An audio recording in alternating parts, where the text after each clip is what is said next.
সম্প্রতি চীন সফরে গিয়েছিলেন বাংলাদেশের অন্তর্বর্তী সরকারের প্রধান উপদেষ্টা মোহাম্মদ ইউনূস। সেখানে ইউনূস বলেন, ভারতের পূর্বাঞ্চলের 7টি রাজ্য, যাদের সেভেন সিস্টার্স বলা হয়, তারা স্থলবেষ্টিত দেশ। ভারতের স্থলবেষ্টিত অঞ্চল, সমুদ্রে পৌঁছানোর কোনো উপায় তাদের নেই। আমরাই এই অঞ্চলে সমুদ্রের একমাত্র গার্ডিয়ান। তাই এটি একটি বিশাল সম্ভাবনার দরজা খুলে দিচ্ছে। এতে চীনা অর্থনীতির সম্প্রসারণ হতে পারে। তবে এরই মাঝে এবার বড় খবর পাওয়া যাচ্ছে। ভারতের Kaladan multi modal transport project ইতিমধ্যেই মিয়ানমারের সিটওয়ে বন্দর রয়েছে। জানা যাচ্ছে বহু আগেই এর সঙ্গে ভারতের সম্পর্ক রয়েছে। 2023 সালে এই বন্দরে ভারতের একটি সংস্থা কাজ শুরু করেছে। ইতিমধ্যেই পশ্চিমবঙ্গ থেকে বেশ কিছু জাহাজ ওই বন্দরে যাতায়াত করেছে। এর ফলে মিয়ানমার ও ভারতের আমদানি রপ্তানি চলছে। মিজোরাম এবং ত্রিপুরার মতো রাজ্যগুলি এই প্রকল্প দ্বারা উপকৃত হবে বলে মনে করা হচ্ছে। ত্রিপুরা সরকার কালাদান নদীর মাধ্যমে নিজেদের রাজ্য ও মিয়ানমারের মধ্যে সংযোগ স্থাপনের প্রচেষ্টা শুরু করেছে। সবচেয়ে বড় কথা, ত্রিপুরা থেকে বাংলাদেশ হয়ে কলকাতায় পণ্য পৌঁছতে যে সময় লাগে, তার পরিবর্তে এই পথ দিয়ে আমদানি রপ্তানি করলে সময় আরও কম লাগবে। সুতরাং ইউনূস যে কার্যত ভিত্তিহীন কথা বলেছেন, তা এক প্রকার প্রমাণিত। চলুন শুনে নেওয়া যাক এ বিষয়ে অবসরপ্রাপ্ত কর্নেল, ভারতীয় সেনাবাহিনীর প্রাক্তন সেনাকর্তা দীপ্তাংশু চৌধুরী তিনি কি বলেছেন, শোনাবো আপনাদের। কিছুদিন আগে আমরা দেখেছি বাংলাদেশের অন্তর্বর্তী সরকারের যিনি প্রধান মোহাম্মদ ইউনূস, উনি যখন বেইজিং গেছিলেন তার প্রথম ভিজিট টু চায়না, সেখানে উনি বলেছিলেন যে হঠাৎ ভারতবর্ষের সেভেন সিস্টারের জন্য খুব উদ্বিগ্ন উনি, কারণ এটা ল্যান্ডলক এবং বে অফ বেঙ্গলে কোনো তার কানেকশন নেই।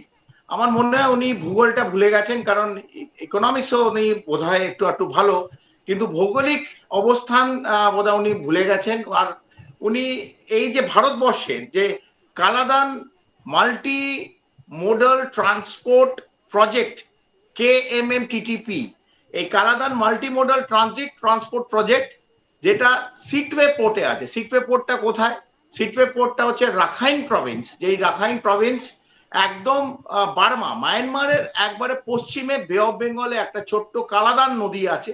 সেই নদীটা যেখানে গিয়ে বে অফ বেঙ্গলে বঙ্গোপসাগরে মিশছে, সেখানে একটা পোর্ট আছে। সেই পোর্টটা কিন্তু আজকে না, এটা বহুদিন আগে ভারতবর্ষ এর সঙ্গে লেগেছিল এবং 2023 সালে আমার সম্ভবত মে মাসে এই পোর্টটা কিন্তু ফাংশনাল হয়ে গেছে। এটা IPGL Indian port global limited, যেটা ভারতবর্ষের একটি অংশ, একটি কোম্পানি, যে যারা এই সিটওয়ে পোর্টে একটা ডিপ সি পোর্ট, এখানে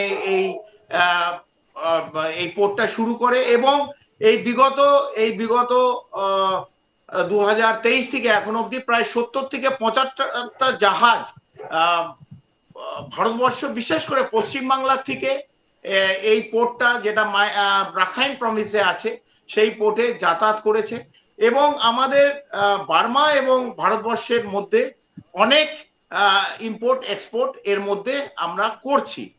তাহলে আপনারা সবাই বলতে পারেন, তাহলে সিটওয়েতে মায়ানমারের সঙ্গে ভারতবর্ষ হচ্ছে, তাহলে সেভেন সিস্টারে কি হচ্ছে? এই সিটওয়ে পোর্টটা এটা হচ্ছে মেঘালয়ের থেকে, অথবা আমি যদি আরো বলি মিজোরামের থেকে এটা near about 180 to 200 kilometre, 200 kilometre দূরে, যেখানে NH-54 মিজোরামে যেখানে ইন্টারন্যাশনাল বর্ডারে ক্রস করছে, তারপর রাস্তাটা এখন তৈরি হচ্ছে। যেদিন এই রাস্তাটা তৈরি হয়ে যাবে ফ্রম মিজোরাম টু সিটওয়ে, এটা আসতে যে কোনো ট্রেড করতে, যেটা ধরুন ভারতবর্ষই পাঠাচ্ছে, ধরুন নর্থ ইস্টে 7টা সেভেন সিস্টারে, এটা মিজোরামের মাধ্যম দিয়ে মেঘালয় যেতে পারে, শিলচর হয়ে মেঘালয় যেতে পারে, আসাম যেতে পারে, আগরতলা যেতে পারে। এই বিভিন্ন জায়গায় যেখানে ল্যান্ড রুটে হয়তো যেটা সম্ভবত 7 থেকে 8 দিন 9 দিন লাগবে, এটা ভায়া কলকাতার থেকে 500 কিলোমিটার সি রুটে হচ্ছে সিটওয়ে পোর্ট, আর এইখান থেকে সেভেন সিস্টারে পৌঁছতে মাত্র 2 দিন লাগবে। তো এই যে বাংলাদেশের ধারণা যে seven sister is landlock, it is not so.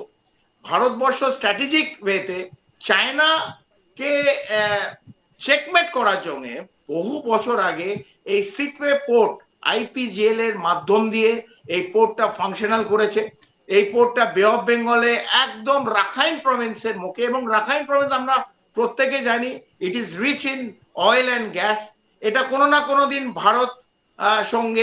ভারতের সঙ্গে মায়ানমার অথবা বার্মা এরা যোগ করবে এবং আমরা এটাকে অয়েল এক্সপ্লোরেশন অথবা গ্যাস এক্সপ্লোরেশন করব।